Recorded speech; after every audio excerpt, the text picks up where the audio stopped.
धराइल बिया फगुआ में, फगुआ में।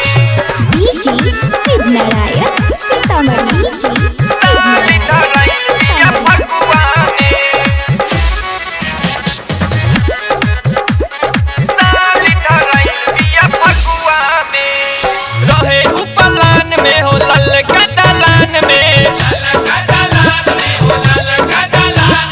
दिया रंग पहिले हो अपना सामान के, रंग लगावत रहे अगुआ में। अरे साली धराइल बिया फगुआ में, अरे साली धराइल बिया फगुआ में, अरे साली धराइल बिया फगुआ में। अरे ममतावा काहे ना लगाओ तारी हमरा से।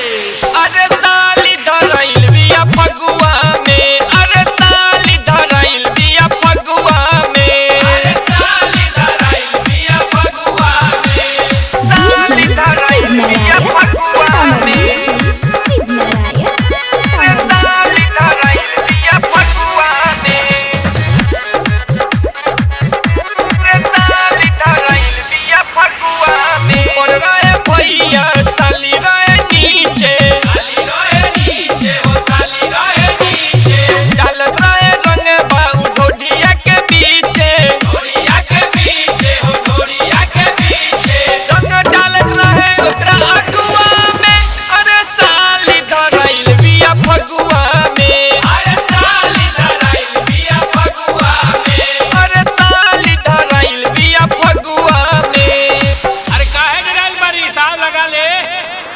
अरे साली धराइल बिया फगुआ में, अरे साली धराइल बिया फगुआ में, अरे साली धराइल बिया फगुआ में, अरे साली धराइल बिया फगुआ में, फगुआ में। डीजे शिव नारायण सीतामढ़ी शिव नारायण अरे साली धराइल बिया फगुआ में, फगुआ में। देखले रे पारे ओके संजय सवरिया, सिया रंग पहिले अपन लहंगा भितरिया,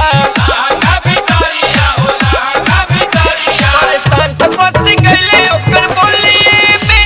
अरे साली धराइल बिया होलिए में, अरे साली धराइल बिया होलिए में, अरे साली धराइल बिया होलिए में।